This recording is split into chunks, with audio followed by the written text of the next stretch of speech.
Vítajte diváci u tohto strihu, nechcem povedať, že letného, ale je to v lete.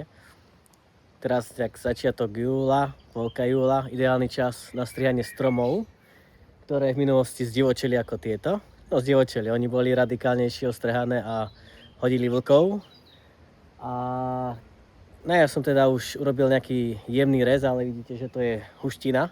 Takže teraz je ten čas, kedy môžem s chladnou hlavou zobrať tomu stromu trocha viac a nestane sa to, čo by sa stalo na jar, že by mohli vlčíky naraz znova. Takže ideme na to. Tak ideme si vyliesť do koruny a presvetlíme to z vrchu. Skúsim si vás zobrať aj na telefón, že by ste mali zaujímavejší výhľad. Tak jedna z vecí je samozrejme už keď tu vidíte tieto jablčka, rovno ich vyhodiť preč. To je jedna z vecí. A treba aj rátať s tým, že teraz pri tomto letnom reze stratíte časť jablk. Takže keď sa pozrieme hore na korunu, vidíte vlastne toto by som uznal teda za nejaké to poschodie ďalšie. Ale tým pádom by som išiel na týchto kostrách. Toto nazvime druhé poschodie.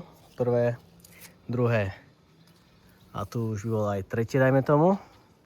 Tak tu by som urobil to, že ponížil. Tu by som to dal na odbočku. Vlastne to by som zachoval aj tú výšku celom poschodí. A opravím aj tento vrch. A začnem pekne od vrchu. A ako mi sa bude ukazovať potom vlastne spodok. A prešli to vlčky. Tie už sa nedajú vylámať. Takže už len vystriham. To tým potom hneď otvorím, vyčistím, sa mi ukáže čo ďalej. Toto je zatiaľ iba provizorne, hej, lebo mi to tam zavádza vo výhľade, ale ono to pôjde pravdepodobne dole až tu. Takže to je len aby som videl, som si vedel vybrať. A najlepšie bolo, keby, nazvime toto by mohol byť ten terminál. To je najhrubšia vetva, čo je dohora. A by bolo lepšie, keby išiel do tejto strany, ale tak si to vyrovnáme trocha vyššie potom. Dobre, takže čistky. Potrebujeme len také 3 vetvičky, tu sú také 1, 2 a neviem, táto je fajn celkom, dozadu. Ostatok si môžeme vykosiť. Toto tu je navyše všetko. Návateľný krúžok, teraz sa križuje. Toto je tiež navonka.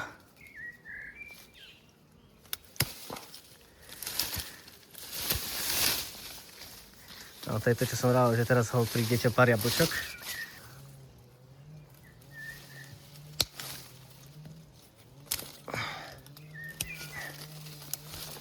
Ideálne bolo, keby odbočka bola teda širšia než odpilovaná vec, ale jablčka to zvládnu našťastie, jablonky. A ideme čo na menšiu ranu robiť. A zároveň, aby to pokračovalo, naväzovalo na toto.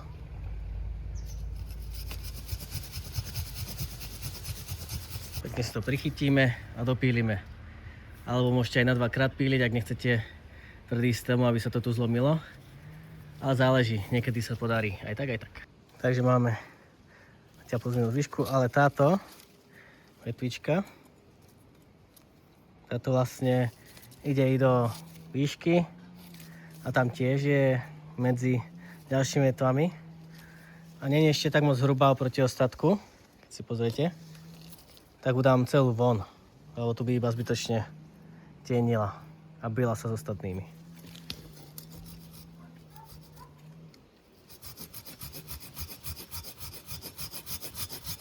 A zase tu môžem urobiť presne to, že na 2-krát, aby som nezalomil. Tak.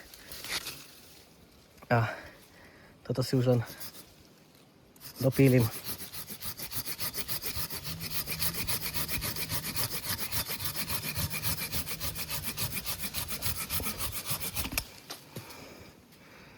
Celkom pekný rez. Tu je taká maličká vetvička, ktorá ide do stredu. A tu hore ešte si urobím takú menšiu prebierku. Nejdem zase úplne všetko vystrihávať, ale toto ani nemalo ovocie. Tak pár si ich takých dám preč. Vetvičiek. Aj som to troška ešte presvetlil.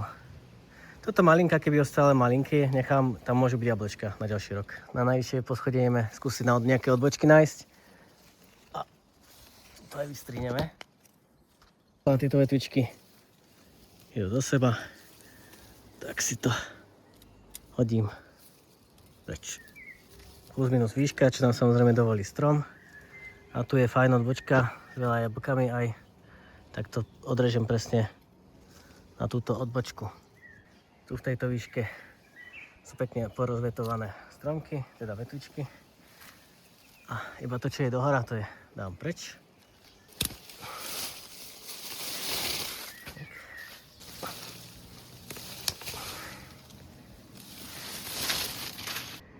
Keď si pozriete, tak zasahujú do seba, tak vystriháme. Tu tiež na tejto vetve pokúsim sa nechať čo najviac jablok a to, čo letí do hora, to už vyhodím preč.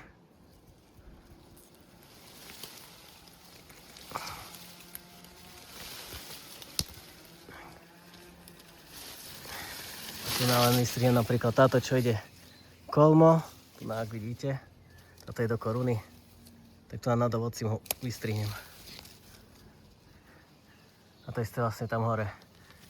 Môžem vystrihnúť iba po ovoci. Už to vyššie nejde. Tu na pobokoch stromu už je to klasická presvetľovačka, to čo ide kolmo do hora alebo extra dole. Tak to prosto hodíme preč, sa to podarí. Jablčko chceme nechať.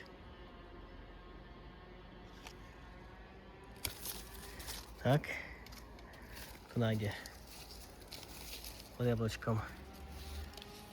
Ide úplne dole, tiež preč. Toto ide smerom nadol, vetvička dole.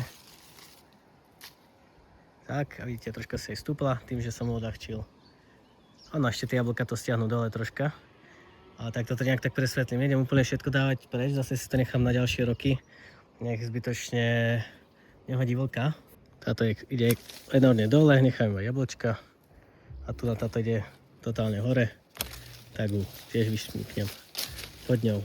Ďalšie, čo ide hore, sú tam ovocia. Tento rok potrebujem viac jablčok, ale vidíte, táto je už jedné, tak rovno ho vystrihneme. Rovno aj prebierku plodov treba robiť, keď sú už špatné. Toto by bolo tiež ideálne dať preč, ale tým, že som tu, môžem to sledovať. Ak bolo treba, tak to dám preč a neskôr. Tak ešte si vystrihám spodok troška. Tento rok iba tak decentne, neviem to ani moc dvíhať, lebo už som tomu zobral dosť. Takže len také tie najnižšie. Napríklad tu mám jablka, tak prosto nechám to tak. A na jar to vydvihnem prosto na väčšie odbočky do hora. To je dosť jablk a oni mi spôsobujú to, že vlastne výživa ide do nich a tým pádom nepodporujem rastie strom. Keďže už som toľko zobral. Tak.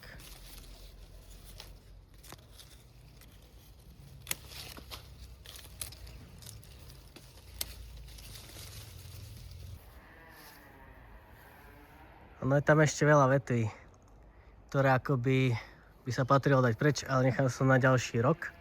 Predsa len keď sa pozriete, že celkom dosť je ubraté, tak zase nech moc nedivočí. Ak chcete sledovať príbeh aj tohto stromu, môžete ma odoberať, poprípade dať zvonček, nech vám to aj vyskakuje.